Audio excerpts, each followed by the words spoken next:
मत करो ये तमाशा। क्यों मेरी गोद बनाई की रस्म खराब करी? पंजाबी डांस क्यों कर रही थी तू? मुझे कुछ याद नहीं है, मुझे कुछ समझ में नहीं आ रहा। ना जी, मैंने ऐसा कुछ भी, बस रूही, हम सब ने देखा है। तूने क्या किया है? रूही ने जूही को बचाकर आत्मा की चाल को किया नाकाम। तभी रूही और जूही ने मिलकर आत्मा को सिखाया बड़ा सबक। जी हाँ दोस्तों, अब ऐसे में रूही जूही को बचा तो लेती है, लेकिन वह आत्मा जूही को नुकसान पहुंचाने की ठान लेती है। और यहाँ दूसरी तरफ जूही को यह समझ में आ जाता है कि कोई है जो उसे नुकसान पहुंचाना चाहता है। इसीलिए जब वह आत्मा अगली बार जूही को नुकसान पहुंचाने के लिए उस पर हमला करती है तो जूही उस आत्मा को देख लेती है। तभी उस आत्मा को देखकर जूही के पैरों तले जमीन खिसक जाती है। डर के मारे जूही का गला सूख जाता है, उसकी आंखें फटी की फटी रह जाती हैं, क्योंकि उसने पहली बार किसी आत्मा को अपनी आंखों से देखा था। हवा अचानक ठंडी पड़ जाती है और चारों ओर सन्नाटा छा जाता है। तभी वह आत्मा एक जोरदार चीख के साथ जूही की तरफ झपटती है, लेकिन जूही हिम्मत दिखाते हुए उस आत्मा के हमले से जैसे तैसे करके बच तो जाती है। लेकिन इसी पल जूही के मन में यह ठान जाती है कि वो अब इस आत्मा को किसी भी हाल में सबक सिखाएगी। अगले दिन जब पूरा परिवार डाइनिंग टेबल पर बैठा होता है तो जूही कांपती आवाज में सभी को उस आत्मा की सच्चाई बताने की कोशिश करती है। वो कहती है वो कोई आम इंसान नहीं था, वह एक आत्मा थी जिसने मुझ पर हमला किया, लेकिन उसकी बातों पर कोई भी विश्वास नहीं करता। सब हंसने लगते हैं और उसे भ्रम कहकर टाल देते हैं। दादी कहती है बेटा तूने कोई बुरा सपना देखा होगा। छोटी माँ कहती है ऐसी बातें घर में मत किया कर, अब बच्चों को डर लगने लगता है। लेकिन उसी वक्त रूही उठकर जूही के पास जाती है और उसका हाथ पकड़ती है। रूही को अंदर से महसूस हो रहा था कि जूही सच कह रही है। वह जानती थी कि जूही कभी भी झूठ नहीं बोलती। रूही उसे देखती है और कहती है मैं तेरे साथ हूँ, हम दोनों मिलकर इस आत्मा का खेल खत्म करेंगे।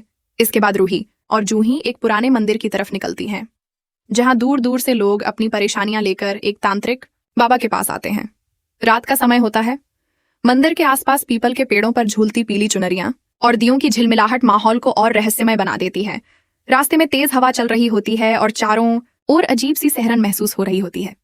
लेकिन रूही और जूही अपने डर पर काबू रखते हुए मंदिर में दाखिल होती हैं और बाबा के सामने उस मायावी पेंटिंग को रखती हैं। जैसे ही बाबा पेंटिंग पर नजर डालता है, उसकी आंखें चौड़ी हो जाती हैं। वो धीरे धीरे पेंटिंग के चारों ओर घूमता है और फिर गहरी आवाज में कहता है इस पेंटिंग में एक बहुत पुरानी और शक्तिशाली आत्मा कैद है। ये कोई साधारण आत्मा नहीं है। वह तुरंत जमीन पर चौक से एक गोल चक्र बनाता है। चक्र के चारों ओर लाल धागा बांधता है और उस पर कुछ चावल और रुद्राक्ष रखता है। जैसे ही वह मंत्र पढ़ना शुरू करता है, पेंटिंग में अजीब हलचल होने लगती है। दीवार पर टंगी घंटियां अपने आप बजने लगती हैं। मंदिर के दीपक टिमटिमाने लगते हैं और अचानक से माहौल में ठंडी हवा का झोंका दौड़ जाता है। तभी उस पेंटिंग में से एक काली छाया जैसी आत्मा धीरे धीरे बाहर निकलती है। उसका चेहरा धुंधला, बाल बिखरे हुए और आंखें अंगारे जैसी लाल होती हैं। उसे देखकर रूही और जूही के होश उड़ जाते हैं। जूही डर के मारे पीछे हटती है, लेकिन रूही उसका हाथ कसकर पकड़ती है ताकि वह घबराए नहीं। वह आत्मा जोर जोर से चीखने लगती है और बाबा पर हमला करने की कोशिश करती है, लेकिन बाबा के बनाए चक्र के बाहर वह नहीं आ पाती। बाबा लगातार अपने मंत्रों का जाप करता रहता है। उसकी आवाज अब और तेज और प्रभावशाली हो जाती है। आत्मा दर्द से तड़पती है और चीखते हुए दीवारों को हिलाने लगती है।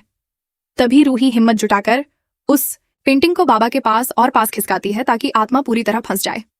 बाबा एक लोहे का कलश उठाता है और मंत्र पढ़ते हुए आत्मा को उस कलश की ओर खींचने लगता है। आत्मा की चीखें और तेज हो जाती हैं। उसकी काली छाया बिखरने लगती है और कुछ ही सेकंड में वो कलश के अंदर कैद हो जाती है। बाबा तुरंत उस कलश का मुंह एक मोटे कपड़े और पवित्र धागे से बांध देता है ताकि आत्मा दोबारा बाहर ना आ सके।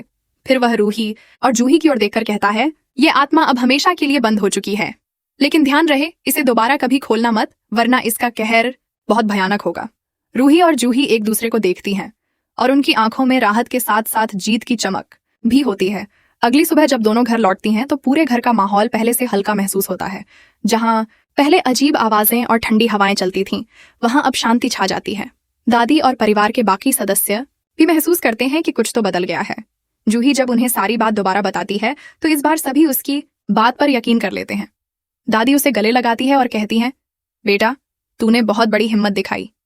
रूही भी मुस्कुराते हुए जूही से कहती है हमने कर दिखाया, और इस तरह तांत्रिक बाबा की मदद से रूही और जूही ने उस आत्मा का खेल हमेशा हमेशा के लिए खत्म कर दिया। अब ना तो वह काली छाया थी, न वह डरावनी चीखें और ना ही कोई अनहोनी का एहसास। घर में दोबारा खुशियां लौट आती हैं, लेकिन दोनों को अब भी उस रात की याद आती है जब उन्होंने उस डरावनी आत्मा का सामना किया था। और यह एहसास भी कि अगर हिम्मत और एकजुटता हो तो कोई भी अंधकार ज्यादा देर टिक नहीं सकता। और अगर आप भी अपने परिवार के लिए एक अच्छा सा लाइफ इंश्योरेंस लेना चाहते हैं तो कमेंट करके जरूर बताएं।